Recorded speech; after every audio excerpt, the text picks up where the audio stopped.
alunos e alunas do curso do Pró-Funcionário, né? Estamos aqui para mais uma aula, né, do nosso módulo de Teoria dos Espaços Educativos. Eu, Alan, e o professor Luiz Carlos, né? E hoje nós estaremos indo para a nossa aula de número 7, né, dando continuidade aos nossos materiais. E para a aula de hoje, né, nós iniciaremos a unidade 4, que vai começar a dar introduzir as práticas de manutenção das instalações físicas da escola. Nós vamos começar a entender como que esses espaços, né, requerem a manutenção ou sua conservação. Para isso, né, os objetivos da nossa aula de hoje serão: primeiro, identificar as principais variáveis na deterioração desse ambiente escolar, né? Quais que são essas variáveis, né? Quais são os principais agentes na deterioração do ambiente escolar. Perceber quais são as modalidades de manutenção e conservação, né? O que é conservar, o que é fazer a manutenção, né? Tem uma sutil diferença entre as duas questões. E depois, por último, reconhecer as atividades de manutenção e a produtividade do colaborador, né?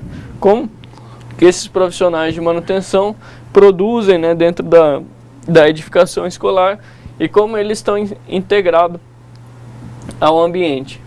Então vamos lá? Bom, essa unidade vai tratar principalmente sobre o uso de materiais de construção empregados no edifício escolar, né? No intuito de saber quais que são os que são mais duráveis, dependendo do tipo de agente que vai atuar sobre ele. Então veremos as ações de manutenção relativas ao controle dos principais agentes responsáveis, né, por esse envelhecimento do ambiente escolar. Quando eu falo em envelhecimento, é a questão da ação do tempo, né, sobre a edificação escolar, que seria o quê? Seria duas formas. A primeira, né, que a gente fala é a questão do clima ou o tempo, né, o tempo meteorológico, né, muita chuva, né, o que é chuva, o que o sol traz, né, de impacto, por exemplo, para a edificação escolar, né? Ela pode trazer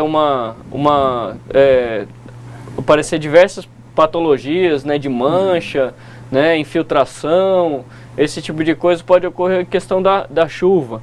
Sol e chuva pode ocorrer aquela questão das trincas, né, professor Luiz? Sim. Hoje a gente vê muito, né, principalmente na nossa região, que tem essa época do ano onde chove e depois faz um sol muito forte, né?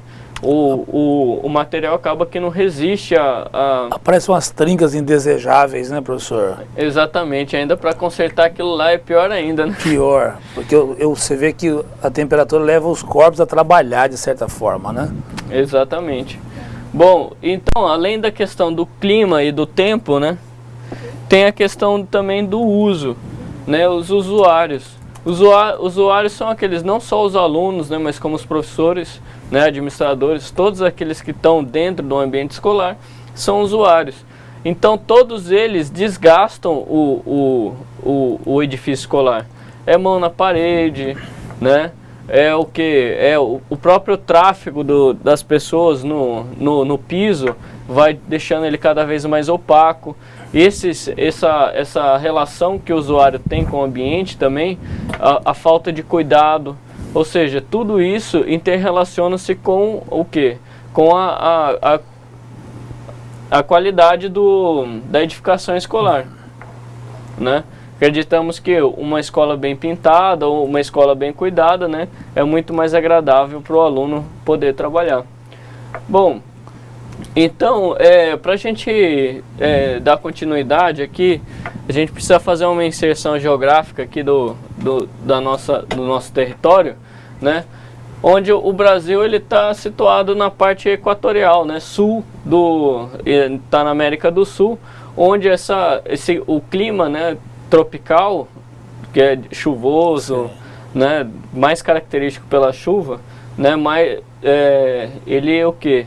Tem as suas características, né, relacionadas a esse tipo de clima, né? Então, os climas predominantes do Brasil são o equatorial e o subequatorial, com temperaturas altas, forte insolação e chuvas intensas. Então, o edifício escolar, no final, ele é duramente castigado por esse clima. Imaginou, por exemplo, se a gente morasse numa região onde fosse muito frio, mas não fizesse tanta chuva nem tanto sol, com certeza nossas fachadas iam durar muito mais. Apesar da gente ter que ter aquecedor agora dentro da sala de aula. Né, exatamente.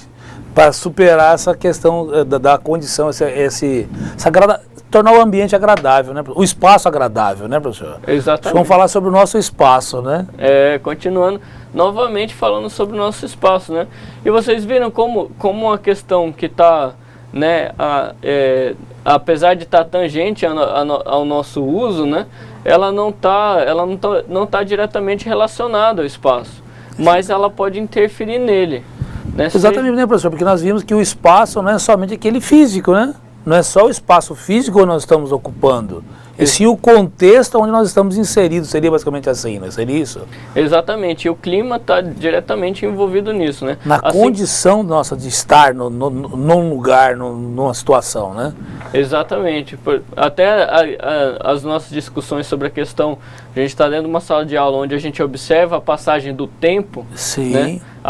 Ao mesmo tempo que a gente vê o tempo, a gente também vê o clima. Vê o clima. Né? E aí, por exemplo, vamos supor que por um descuido, uma telha que não foi bem consertada, uma telha quebrou e aí choveu. Pode interromper uma aula, né? Interferir no espaço. Interferir no espaço. Então são nessas horas que o agente tem que estar esperto ali, né, para identificar esses possíveis problemas. Então, a ação implacável também de agentes biológicos, né, a gente vai chamar de insetos, fungos e outros micro-organismos.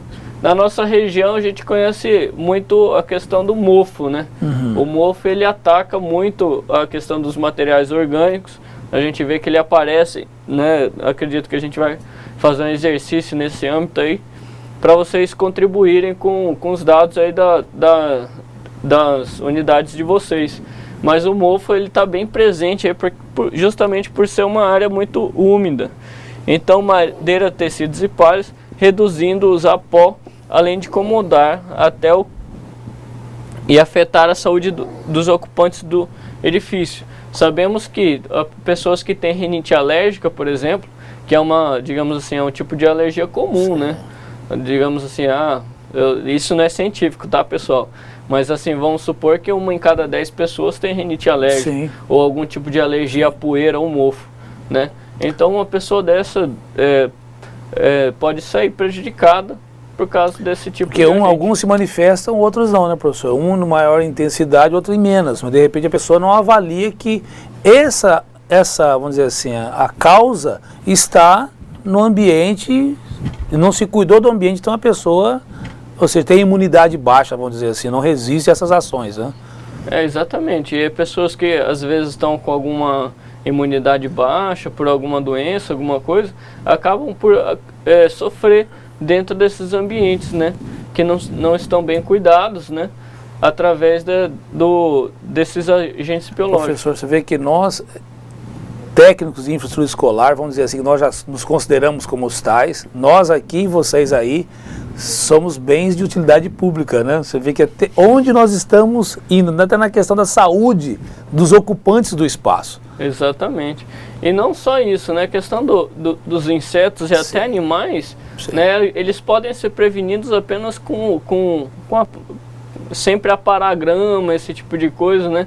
Que com manutenção, né? São áreas que fazem o quê? Proliferar esse tipo de inseto, esse tipo de animal. Né? Então são cuidados que nós vamos tendo, né? E parando hoje para prestar atenção nesses detalhes, né? Que é importante para o nosso trabalho, para o nosso dia, não só para o nosso trabalho, como para a nossa vida cotidiana, né? Que o que nós fazemos em casa, fazemos no trabalho também, né? Sim. Então, se temos uma casa bem cuidada, temos um trabalho bem cuidado. Costume de casa costume de casa vai para todo lado, né? Se vai à praça, já dizia os antigos, né? Qual a vovó que não dizia isso, né? Então, olha lá, além do clima, as atividades cotidianas de educadores e educandos, curriculares ou não, né, contribuem para o desgaste das instalações. A escola no Brasil é, na maioria dos casos, o primeiro ambiente fora de casa onde as crianças e jovens desenvolvem práticas sociais organizadas. Olha aí, a gente acabou de falar a questão de você ter você ter a educação em casa, digamos assim, né? E a gente vem para o seguinte paradigma, dizendo que o quê? O primeiro ambiente, né, a ser visitado depois da sua casa, sem ser a casa da avó, né, seria a questão da escola. Então a gente tem o quê? A gente tem que lidar com algumas situações que de certa forma não são de imediatamente contidas, né? Porque é difícil, né, você controlar, né? Às vezes uma turma ali de 40 crianças, 20 crianças, né, pequenas, né, que aí sai pegando na parede, fazendo aquela sujeira, né? É nesse momento que a gente prevendo esse tipo de ação dentro daquele ambiente, a gente pode usar alguns recursos para poder inibir isso. Quais que seriam esses recursos, por exemplo, né? Eu já cheguei a visitar, né, vou colocar como exemplo, algumas escolas que tem uma faixa de 1,5 m que às vezes ou é cerâmica ou é feita de uma pintura, né? Aquela pintura mais resistente, né? Ou lavável, vamos dizer assim, né, professor? É, uma pintura lavável, tipo látex, por exemplo, né? Pintura mais resistente. Sim. Então, não só as crianças, né, ou seja, os educandos, mas os educadores também estão ali trabalhando.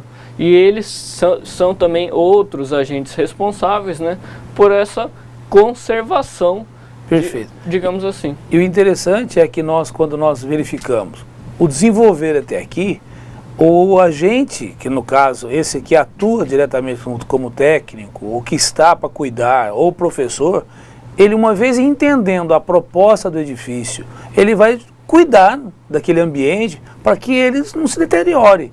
Ou seja, conservar não só a proposta, como também as condições físicas. Seria isso, professor, também? Podemos dizer nesse sentido? Exatamente.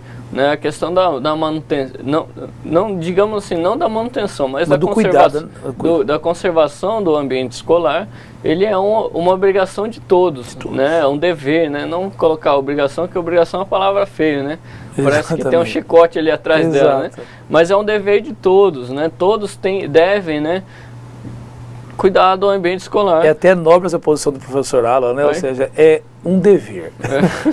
Que nos remete ao tempo do devir. Ouvimos muita palavra devir. Tá certo. Então, e o devir, ele fala, professor, exatamente nessa evolução, nessa transformação. Até de comportamento. Teve um módulo onde tratamos muito essa questão do devir. Então, acho que é bem familiar para nós esse termo devir com o dever. Foi uma associação muito boa. Que bom. Então, já que vocês estão familiarizados, né? E o bom que é um termo que se encaixa perfeitamente à nossa condição, né? Porque isso não só se estende para a questão do ambiente escolar, como até para nossas próprias vidas, né? Sim. Lembrando que nós temos o nosso espaço, né? Nosso espaço interno do corpo humano, que também deve ser cuidado, né? Da mesma forma. Bom, o impacto provocado por essa mudança nas escolas é bem visível e muitas vezes negativo para o pré-escolar. Mas recentemente nos deparamos com o vandalismo que atinge o exterior e interior das escolas, né? Então, olha só, essa questão do entendimento sobre o cuidado, né, sobre o dever, né, digamos assim, o dever de casa, né, de cuidar do ambiente escolar, ele já está sendo percebido, né, em todas as áreas do Brasil, mas de uma forma recente, né, a gente pode dizer que, né, de uns 30 anos para cá, né, com as mudanças políticas e todas digamos assim, essas discussões não só né, dos paradigmas sociais, provocaram a questão do vandalismo. Né? O que seria o vandalismo? Né? O vandalismo hoje a gente pode considerar que as pichações, né, digamos assim, essas formas de expressão que agridem o ambiente público. Né? Professor, eu sei que você é mais recente, mas exatamente essa data é muito característica, a gente viaja no tempo. Porque dos últimos 30 anos, depois que teve uma certa liberdade, conquista social, as pessoas ficaram às vezes mais revoltadas e deixaram de preservar, de cuidar dos espaços, propriamente dito, do que é comum, do espaço comum, do que é público, que nós chamamos de público, né? Uhum. Então, por ações, não cabe a nós discutir aqui, então você viu que começou até uma poluição visual. Exatamente. Né? Professor, assim, é engraçado, eu sempre falo um ditado quando eu vou discutir essas coisas, porque eu acho que as pessoas elas confundem um pouco o que é liberdade e o que é libertinagem. Libertinagem. Né? Então, assim, elas confundem. Hoje nós temos a liberdade de expressão, lógico, né? Mas a gente tem que respeitar o próximo, né? Tem que respeitar a segunda pessoa. Vamos supor que muitas vezes as pessoas que às vezes agridem um ambiente público, às vezes nem são usuários daquele ambiente. Né? A pessoa vai lá, picha, né, por exemplo, né? Nós não estamos falando de grafite, que é uma arte, lógico, né? Mas a pichação, né, ou seja, aquelas gravuras, né, obscenas, ou até mesmo escrevem o próprio nome, né, digamos assim, como se fosse uma assinatura de uma obra de arte, mas não é, né? Pensamos assim. Sim. Né? Então, assim, agridem o ambiente público, às vezes picham uma escola que às vezes nem estudam lá. Né? Ou seja, quem vai sair prejudicado não é nem ele. Acredito que, digamos assim, se chegassem lá na casa dele, pichassem o quarto dele, ele não ia gostar nem um pouco, né? Então, assim, a gente parte desse princípio. Às vezes as pessoas, né, fazem porque não fazem parte daquele espaço. Professor, mas você sabe que é exatamente isso, porque por mais que ele seja amante da arte, se outra pessoa vai lá e faz isso de uma maneira violando o espaço dele, se adentrando a outro espaço, ele não vai gostar. Então é essa noção de espaço, professor, que está ficando bem claro assim para nós, né? Essa noção de respeitar do meu espaço, como nós vamos interagir nos espaços de maneira que não cause danos. É verdade. Inclusive, é até interessante, né? Porque, assim, penso eu que, digamos, o vandalismo é exatamente isso. Você acabar invadindo um espaço... O espaço do outro. É, o espaço do outro, né? Não respeitando as diferenças. Então, não só o vandalismo, mas também o uso inapropriado das instalações, né, escolares gera problemas de manutenção física e traz desconforto para pessoas engajadas nas atividades educativas, né? Então, não somente vandalismo, mas como atividades inapropriadas, né? Então, a gente pode entrar no mérito de algumas questões como atividade escolar em um ambiente que não esteja adequadamente dimensionado. É lógico que se, por exemplo, a gente tem uma sala com espaço para 30 alunos e se nós colocarmos 40, sim, o desconforto, né, a movimentação, até o posicionamento dos alunos dentro da sala de aula pode gerar um desgaste maior no ambiente, seja sujando parede ou até mesmo, né, porque, digamos, se eu tenho um espaço onde eu tenho mais pessoas do que deveria, até as pessoas ficam mais irritadas, né, esse tipo de coisa. Pode até ocorrer um vandalismo de forma mais fácil, né? Então, é importante que todo o ambiente educativo, né, seja utilizado de acordo com a sua apropriação, né, de acordo com o que ele foi pensado e produzido. Né? Perfeito. Isso é até importante, né, a gente vê isso em outras questões, né? A maior parte das reivindicações normalmente são referentes a espaço, né? Por exemplo, movimento sem terra brigando pelo espaço fundiário, né? Então, sempre essa questão da disputa espacial, né? Então, olha só, temos duas imagens aí que ilustram um pouco essa situação. Qualquer espaço escolar é objeto de vandalismo, né? Então a gente tem o que? A gente tem aqui a questão do muro, um muro de escola, né, pichado, né? E é engraçado que aqui em cima tem uma placa falando sobre educação, né? é como se fosse contraditório, né? Uma imagem como essa, onde você vê, né, você discutindo sobre educação, né, e mostrando essa possibilidade de ter educação, e embaixo a questão do vandalismo. Você vê, né, uma cor bonita, né, o muro parece até estar bem pintado, mas vem os meliantes, né, digamos assim, e fazem essa arte cênica aí no ambiente urbano, né? Em outra área aqui também, né, o pessoal, um lugar comumente agredido, né, por vandalismo, também é a questão do banheiro, né, que a gente vê muito a questão do banheiro, né, e além dos muros escolares. Bom, então, sobre essa questão do vandalismo, existem algumas coisas também que podem coibir, né, esse tipo de ação, né, que é o que? Primeiro, é a questão do monitoramento, né, você tem um monitoramento adequado, né, vendo se ali está, mas é lógico que isso aí não inibe, né, de que uma pessoa vá lá e faça esse tipo de coisa, né. Mas também, eu não sei se hoje já existe algum material que coíbe esse tipo de ação, né? Mas se desenvolvessem, seria interessante, principalmente para a área escolar. Bom, então, os eventos climáticos e as ações humanas apressam o envelhecimento. Ó, mais uma vez ele repete essa questão do envelhecimento, da edificação e degradação do terreno escolar. É interessante como o autor da apostila, ele atribui a questão do temporal, né, ao envelhecimento, né? Sim. A gente pensa assim, que uma pessoa vai envelhecendo, ela vai ficando mais acabada, né? Digamos assim, né? Mas o processo de envelhecimento nem sempre. Engraçado que, digamos assim, a maquiagem, ou se não a plástica, né, da edificação escolar seriam as reformas. As reformas. Né? Então, assim, por mais que a escola esteja velhinha, ali caduca, né, já meio acabada, né, as pessoas vão lá, né, e fazem uma plástica nela, fazem uma reforma, e aí, né, a gente pode restaurar de novo a juventude.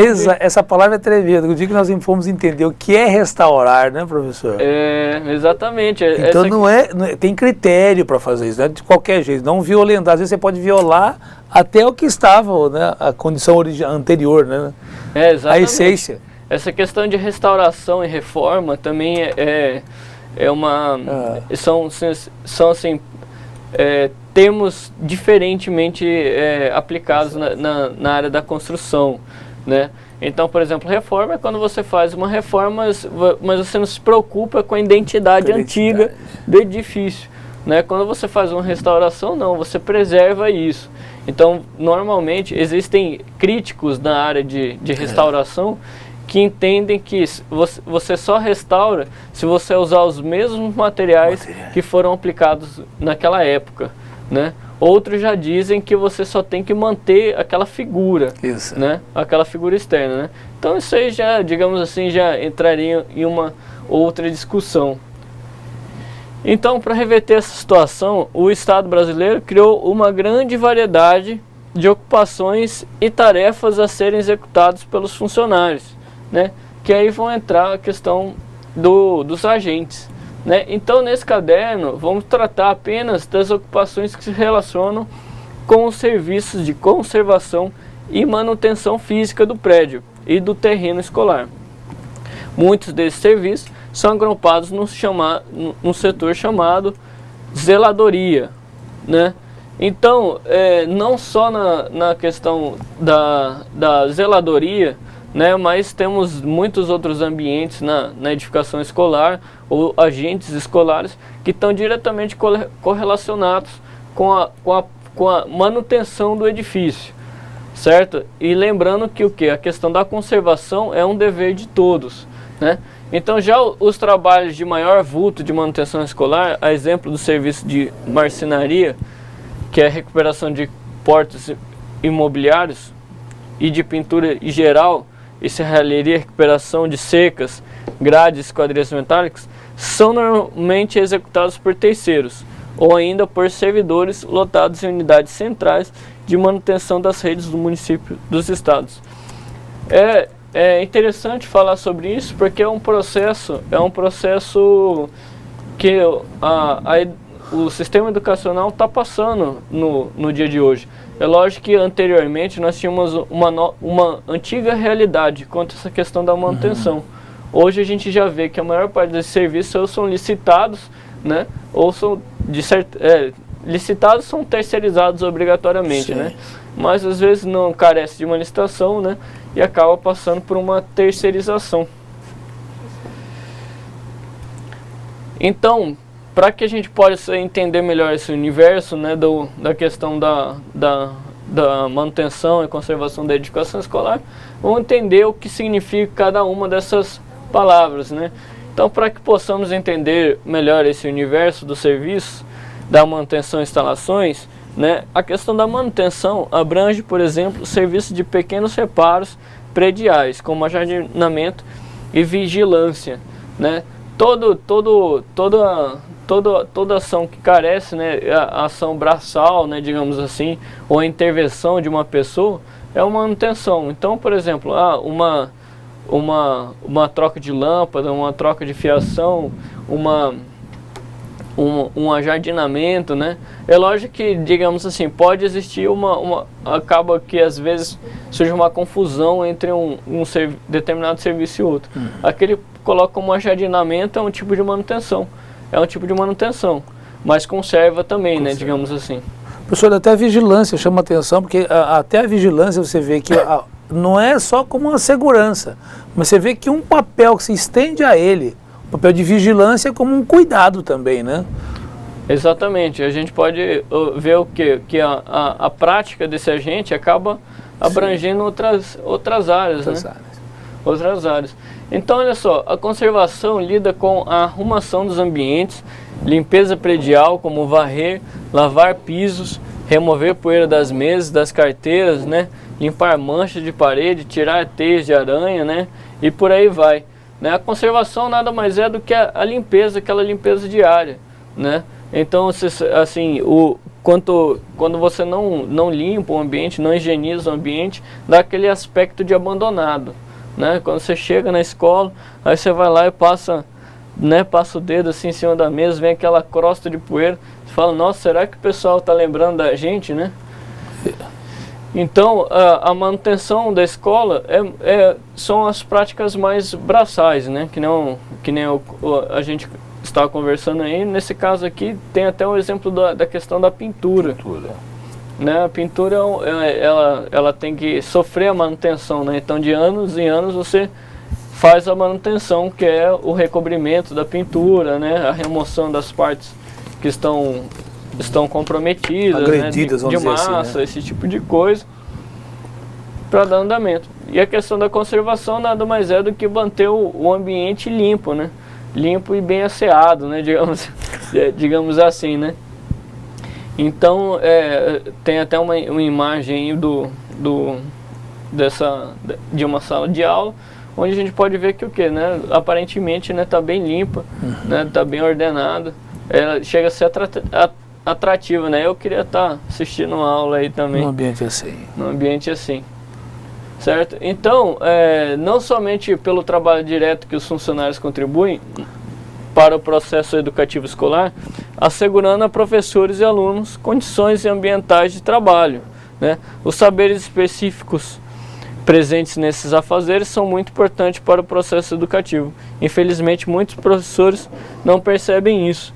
É interessante falar sobre a questão, entra aqui um pouco mais da educação do próprio ser, né? Digamos assim, a falta de dever, a falta de comprometimento, né, com o próprio trabalho.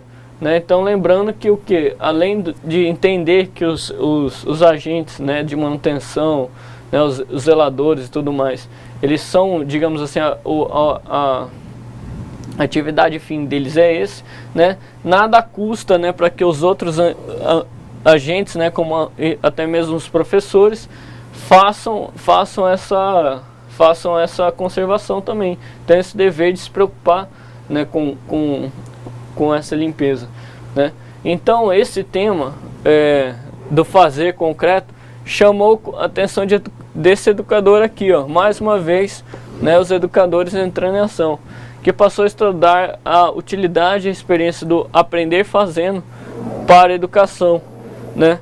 Então nada mais do que mostrar, o professor mostrar que ele é capaz de ajudar nesse tipo de coisa, o que ele também está preocupado com conservação, para que os educandos entendam esse processo, né?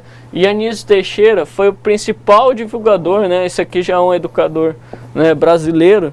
Ele foi o principal divulgador dessas ideias aqui no nosso país, né? Então, assim, essa prática, né, e essa atividade também digamos assim, multiplicada por pessoas aqui no nosso próprio país. Eu mesmo, né, compartilho da mesma ideia. Sim. Né? Então, assim, muitas das ideias pedagógicas de Dewey e Anísio sobre a presença do trabalho na escola se inseriam nos currículos nas etapas de educação básica, como sondagem, aptidão, iniciação ao trabalho. Lembrando que o quê? Esses educadores trabalhavam mais com o ensino técnico. Ou foi inserido, por exemplo, o Anísio Teixeira fez uma escola histórica em Salvador, né? Então, você vê que eles levavam, por ser inserido em curso técnico, então você já dava desenvolvendo as habilidades, você tinha um tempo maior com os alunos. Então você trabalhava essa questão mesmo da preservação de onde ele estava, né? Não, ou seja, preparando para a vida, ou seja, o costume de casa leva à praça, ele pegava o costume da praça e levava para casa, né? Formando os alunos. Exatamente. Então, assim, não só a questão do exemplo, né? Sim. Que o educador ali, né? Ali na frente, né? Que a gente acredita assim, ele é o exemplo da turma, né? Então, né, se ele é um exemplo, nada melhor que as pessoas sigam ele, né? Então, a seguir, elencamos situações, problemas e as ideias acerca do manejo dos ambientes escolares, que inclui sua manutenção e conservação. Bom, competências básicas para resolver os problemas terão suporte técnico nos cadernos sobre instalações elétricas e hidráulicas e que vai ser já no próximo módulo nosso, né, professor? Exatamente. Aqui a gente já está fazendo uma breve introdução, né, sobre os próximos módulos. Que falarão sobre a questão da manutenção do edifício escolar. Exato. Né? Então, assim, algumas situações, né, ele sugere que o quê? Que tenha um apoio técnico. Né? Nesse caso aqui seria o quê? Os próprios projetos, né, ou cadernos sobre instalações.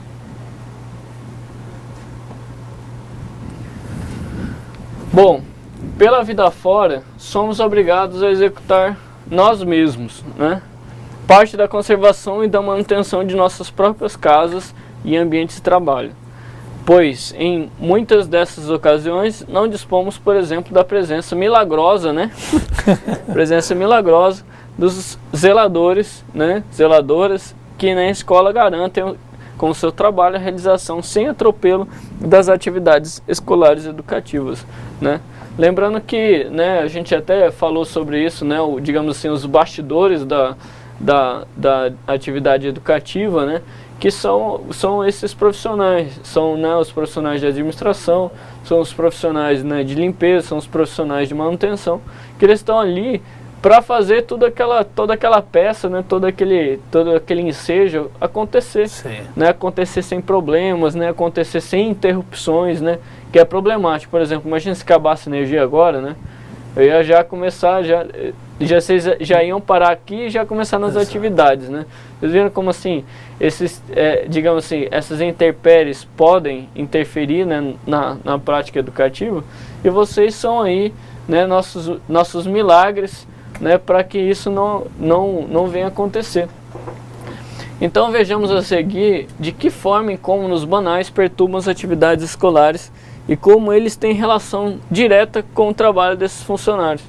Bom, aqui não pode falar, professor, é interessante. Bom, é interessante aqui, a gente elencou 3 exemplos, né, principais. É lógico que aí vocês podem, né, sugerir diversos outros que acontecem, né? Inclusive tem uns que são peculiares, né? Alguns problemas que são peculiares, né, a uma determinada situação, né? Por exemplo, lá em casa aconteceu uma situação peculiar, um passarinho fez ninho no meu forro, né? Então, assim, isso aí dentro de uma sala de aula, por exemplo, né, pode, né, levar a um distúrbio dentro da sala de aula, né? Ou seja, uma vedação adequada para que não tenha ação de animais, né, pelo telhado, é interessante. Então aqui são 3 exemplos. O primeiro é a questão da janela. A janela sempre aparece, né? Uma janela mal ajustada, né, que está com algum defeito no trilho dela, pode ficar batendo com a ação do tempo, né? E isso atrapalha uma aula, né? Outra questão da luz do sol batendo de forma direta em cima da carteira dos alunos. Isso também é outra situação comum, né, que acontece e que pode ser facilmente, às vezes, resolvida com insufilme ou se não com uma cortina. E outra também que é muito comum, a questão do tumulto nos corredores, né? Então isso aí é, digamos assim, é uma prática mais para a questão dos monitores, poder ordenar, né, esse pessoal para que eles não atrapalhem as outras aulas, né? Então, assim, de uma maneira geral, quando os professores não conseguem resolver esses problemas, os funcionários são chamados para dar um jeito, né? É engraçado o jeito, a forma que ele fala, dar um jeito, ou seja, fazer um milagre, né? Na situação. Eles executam a tarefa por força de contrato, né? Que ele fala que força de contrato de trabalho, e mais ainda pela cultura de trabalho que acumularam na vida, né? Então, assim, é interessante que o termo, né, que ele acaba usando é uma questão de obrigação. Vocês viram que, apesar de a gente ter essa obrigação, é o nosso dever como, né, como profissional, né, digamos assim, nós temos que pensar que esse é o nosso dever. Assim como o professor tem a obrigação dele de dar aula, ele também tem o dever Sim. de conservar, né? Digamos assim, apesar do profissional de manutenção ter a obrigação de fazer a manutenção, ele também tem o dever de se preocupar com que aquela atividade de ensino também ocorra com qualidade. Perfeito. Né? Então, assim, é questão que o dever vem na frente da obrigação. Né? Então, você pensar no que pode ocorrer com o próximo, né? Você pensar no próximo, né? Como já se falava 2000 anos atrás, né? Você pensar no próximo, né? Dar a sua vez para o próximo, né? Professor, eu vejo que nessa questão aí, não cortando o senhor, Sim. mas teve um momento de orientação para pesquisa, então nós temos tantos elementos que pode ser dado, que pode ser fornecido para nós aqui, para ver a tendência dos acontecimentos. Se de repente nós estamos tendo muita manutenção de um determinado item, opa, merece uma ação de reeducação, de cuidado atrás. Veja como o técnico pode contribuir. Então, ou seja, ou de acordo com a atuação, que de repente, quantas janelas estão dando problema? Opa, eu tenho uma tendência a dar uma manutenção geral por conta dos problemas que está acontecendo, a tendência, né? Então temos elementos, você vê que nós estamos sendo preparados para depois fazer um bom trabalho como educador, estando no bastidor. Exatamente. Essa questão do planejamento, digamos assim, né, dos riscos, isso é interessante. Vocês podem, digamos assim, exercitar, né, essa nova compreensão sobre o espaço, né, linkando, né, ou fazendo um checklist de todos os itens que têm manutenção frequente. Assim você pode prever o problema antes que ele aconteça.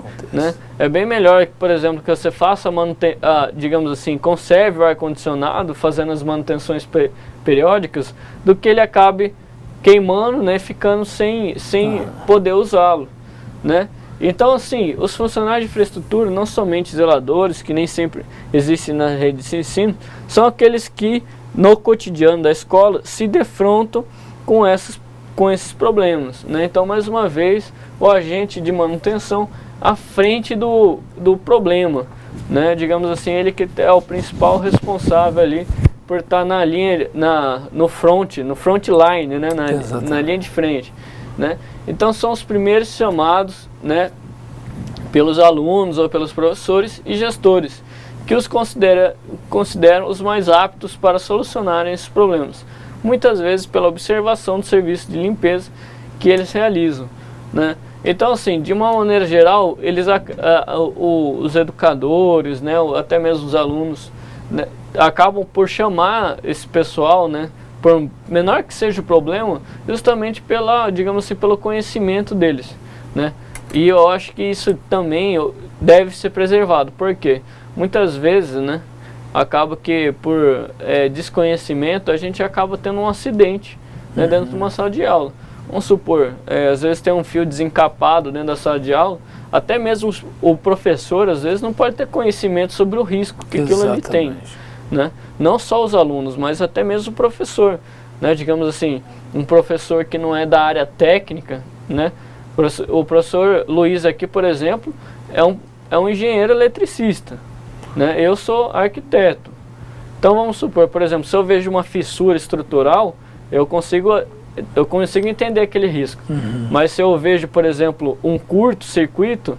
Uma tendência de curto, né? Uma tendência de curto, quem é que vai poder identificar? O professor Luiz, né? Porque somos o quê? Temos mais conhecimento na nossa área específica. Então, por isso que esses agentes são comumente, né, solicitados no ambiente escolar. Então, assim, quando os funcionários resolvem ou encaminham soluções de tais problemas, eles não somente cumprem suas obrigações, como principalmente participam das atividades educativas da escola. Mas são raras as ocasiões em que tem que interagir com o corpo docente e discente, né? Aqui fala a questão mais do paradigma, né, entre o funcionário e o professor, né? Que, do meu ponto de vista, né, não existe, né, digamos assim, nessa rigidez hierárquica, né? E sim meramente o que? A divisão de serviços.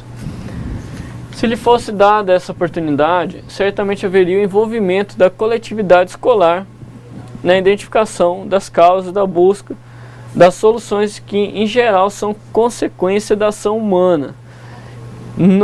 Nos incômodos que acontecem no dia a dia da escola, podemos distinguir os componentes físicos da escola e os que provêm de agentes diretamente envolvidos, sejam elas pessoas, fatores climáticos, entre outros. Aqui já, digamos assim, já parte um processo de meditação, né, ou de exercício, de vocês entenderem qual que são os principais vetores, né, os principais fatores que influenciam naquela sua atividade diária.